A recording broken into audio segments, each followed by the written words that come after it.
CNN contributor David Frum joins us now. And Faiz Shakir is research director for the Center of American Progress and editor-in-chief for thinkprogress.org. They are both in Washington tonight. Now, this is a serious issue, gentlemen, but before we begin, I've got to share something with you that just happened a little while ago that highlights what stage of a full-court press we're at right now when it comes to youth voters. President Obama was on Jimmy Fallon, and he slow-jammed his message on this issue. Let's take a listen. What we said is simple. Now is not the time to make school more expensive for our young people.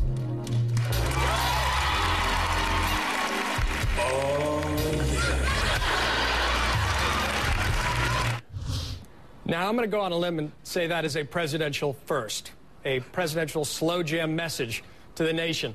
But, David, seriously, from slow jams to a slow job growth, this is an issue right now with young voters, many of which are going back to school right now because of the sluggish job market.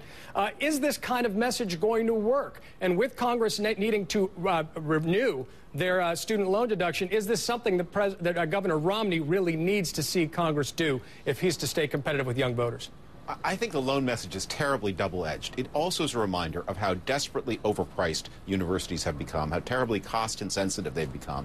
And people who have studied this understand that one of the reasons that tuition has risen so fast is precisely that these loan guarantees enable the colleges to say, we'll take everything the student has anyway, and then all the money they can borrow. And if the student is able to borrow more, well, then we'll just take more, because we're not going to leave the student's parents with any home equity in their house. The issue for the students is what happens to you after college. And that situation is just desperately dismal. The Romney campaign had a very powerful release on this just today about how half of new college graduates are now either unemployed or underemployed.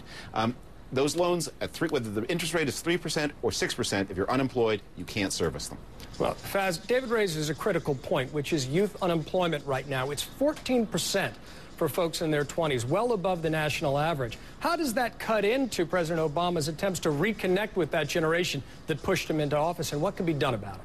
Well, the challenge is if he can send the message to youth that he's fighting on their behalf, I think he still wins them over. I think obviously they're going to be a little disenchanted with the fact that there hasn't been enough progress on some of the core economic issues that they care about, but he will win them because he's fighting for them. And I think what's different about this current fight is we're used to campaign rhetoric that has no impact, no substantive merit. It's just rhetorical barbs going back and forth. What's happening here is campaign rhetoric that is having a substantive impact. You've got an actual debate over student loan interest rates that is about to be changed dramatically because the president waded in at a politically important moment. And if he wins this fight, it means that students would save about $1,000 a year in their pocketbooks as a result of the fact that the president made this a campaign issue. So I think it's important, not just as a rhetorical campaign fight, but as a substantive one that the president could win on the behalf of students. Let's go deeper into this youth gap that exists. David, right now in polling, President Obama still enjoys that 2-to-1 margin over Governor Romney. And to complicate things further, Romney's greatest strength in the primaries was with voters over age 50. Yeah. So if you're advising Governor Romney, what should he do to help close this gap and appeal to some younger voters? Well, first, he needs to understand that a big part of this youth gap is an ethnic gap. America under 30 is a more non-white place than America over 60. We know that non-whites and whites vote differently. So be careful of understanding what is about youth and what is about ethnicity. And then Republicans need to think intelligently about those as separate issues. The issue here has to be employment and making job opportunities more available. And the president's policies really have not only failed, but his latest response, I think was a little quick on the policy here.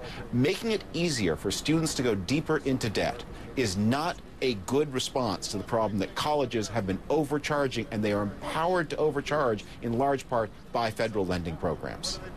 Well, it's going to be a fascinating thing to watch. It is election night tonight. We've got 5 states voting, a pivot to the general election. This is going to be something to watch. Fast, very quickly, do you think we've seen the general election right now? Is the president ready to combat Governor Romney? Well, of course, the whole campaign for the past 5 months has been Obama positioning to take on Romney, so he's well positioned to do that. I think he's got that personal empathy factor that Romney doesn't have. I think he connects with youth in a way, whether he's playing hoops or slow jamming or singing or cracking jokes on the campaign trail, he connects with them. Thank you, Faiz.